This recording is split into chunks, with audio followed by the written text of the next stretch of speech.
that paracord is easy enough to come loose, right? It'll cinch down and come loose, cinch down and come loose. And that's not what we want. What we want is something that is extremely effective, and that when it cinches down, that's not going to happen. So we're going to do something a little bit different. Hey friends, out here walking into the wilderness with rigs here, and we stopped at a little rally point and just kind of checking some things out, and we both hear it at the same time. Off to my right, your left, a couple little squirrels running about, and man, Riggs, he was kind of hungry, so he went hauling off after him, having fun. Of course, he didn't catch him. But that kind of brings to mind this video. I want to give you an enhanced snare that you can put in your kit bag the next time that you move out, should you ever need to find yourself in a survival situation where you need to trap for some food. Or if you just want to continue to master your craft, man, that's what this channel is all about. If that's what you're into as well, make sure you subscribe to the channel, click that notification bell so you can stay up to date on some future content. So you need something to catch, right? You need a Fred out there to catch. The most likely culprits that we're going to be going after is going to be things like squirrels, chipmunks, maybe some hares, things of this nature, some small game. And then you're going to need either some paracord, which is extremely common, using bank line, or even some wire. And we'll go over some pros and cons of each one. And then just a couple tools, and that's all you need to get started. Right, so the beauty of the snare that I'm going to show you is that it's passive in nature, right? You don't have to sit there and watch. And this particular snare can be modified to do in quite a few different applications or scenarios. And it can continue to be enhanced for the situation that you are finding yourself in, where you need to figure out what's going on. I think he may be hearing something else out there. No, we're not going to harm any real Freds. Just it's this Fred. Say hi, Fred. I'm going to catch you. Right, so some pros and cons and some different types of material. So paracord is extremely common, extremely abundant. It's very strong. Truth be told, it's probably too strong for scenarios like this, but if that's what you have, you know, this is most appropriate. And for demonstration purposes, because it's going to be easier to see what I'm doing, this is what I'm going to be using. He definitely hears that squirrel out there running around. So I'm not going to promise that the real Freds are not harmed, because if he gets one, I'm going to let it eat him. Bank line is probably either go-to. Now this spool is about 1,000 feet. I think this is number 18, which means it has a tensile strength of about 150-ish pounds, right? You could also use some number 36, which is also extremely common. I think I have some of that in my pocket as well. And it's a little bit thicker, right? So both of them are fine to use. The heavier the bank line, the more expensive, right? You start talking about paracord, and it is even more expensive. So this whole spool of 1,000 feet cost me about 10, 11 bucks. So super cheap, super strong. You can use any other types of cordage or material that you have, even if you make it yourself. You can also use wire, and I'll show you when to use wire in a subsequent video when we start talking about putting a squirrel pole up on a tree. But here, walking around, what I have is this little tree that's running across this trail system, and you can see Fred's just chilling there, right there, right? And it comes across over here. And then there's Riggs off trying to find that squirrel. So the reason that this particular one caught my attention is squirrels like to have fun. And so you can find a trail system and set up the same one, or you can find something similar in nature to this, because I can promise you that squirrels are running all over this thing. Riggs is just, man, he's having a heck of a time. Right?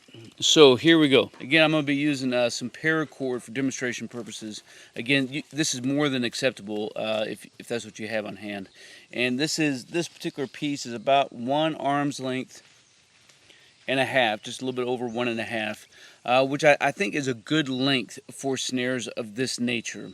You could have it longer and make it adjustable. It's totally up to you. You could get them out and get them preset and tied up, and then just have them in your bag, so when you get on site, you can go out and put 10, 15 snares all around you.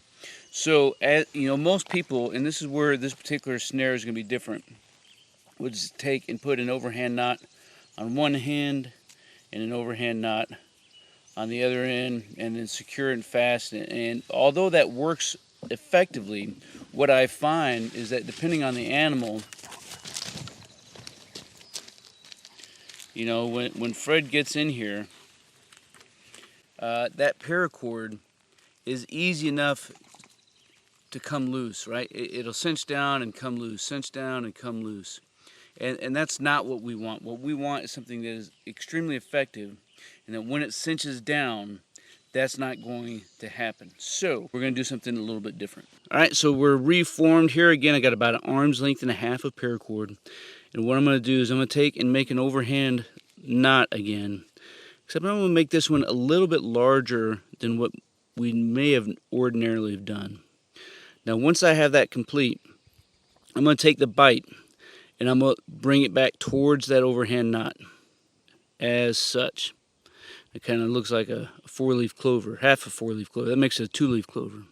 And so I'm going to take my fingers, I'm going to bring them in through and pinch. Once I have that pinched, I have this loop. And now all I did was I created a lark's head. Now I can take the running end of my rope and I can bring it through that lark's head. Once that is set, and I don't want to make this too tight, but once that's set, that's our snare right there, right? Now why is this so effective? So when Mr. Fred comes into this snare and then he feels it around him and he starts to shimmer and shake and it starts to bind up on him, right? The harder that he pulls and tusses and pulls and tuggles, that lark's head is putting friction on the snare itself, right?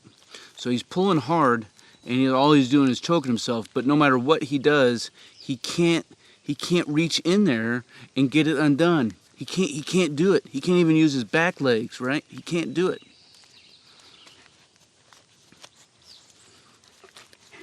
All right, so as we get this thing reformed again, and that's why you don't want to start off with it tight, because it has too much friction on it. You want it to be able to bite down on them good, fast, and in a hurry.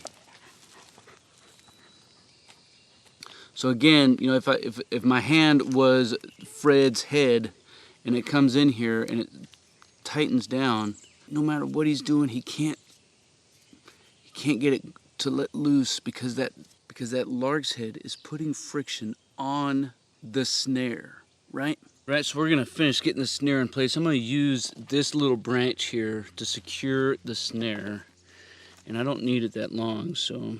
And what I'm gonna do to tie it around this little branch here, dude, is I'm gonna tie an arbor knot, I think.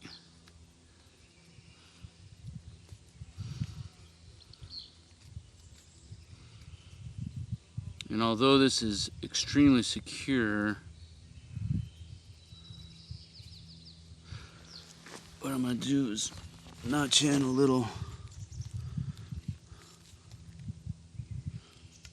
Doesn't need much.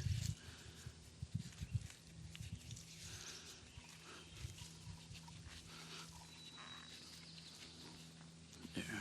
Now I want to set up my snare using this area here. So I'm gonna make sure this lark's head is not tight, that the working end can freely move in and out. And we need this thing to sit up here. So what we're gonna do is we're gonna take us a little wide branch here. It's all trimmed up however we need it. If I needed to, I could put one on this other end here, but I don't think I'm gonna need to. The idea is Fred's gonna be coming down the line and I want to funnel him into the snare. So what we're gonna do to help facilitate that is, again, I'm gonna take some pieces here and I'm just gonna notch in some holes into this log.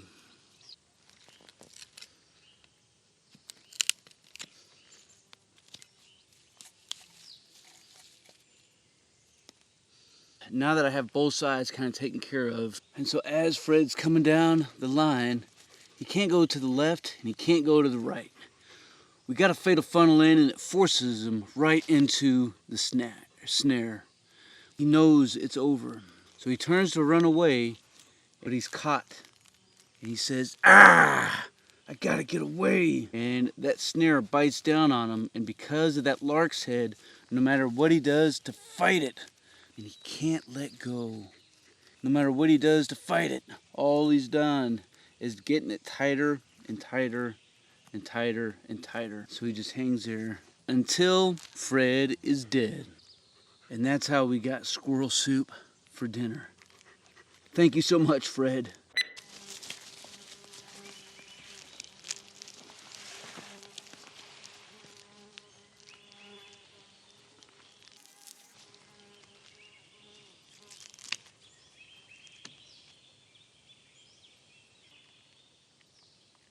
Hey team, man, I hope you enjoyed the content of the video. If you did, make sure you smash the like button and leave some comments down below about what you have done to enhance your snaring and your capability of being able to provide some food in emergency and survival situations. Man, I appreciate y'all guys. Until then, man, you stay out there and you stay stoked.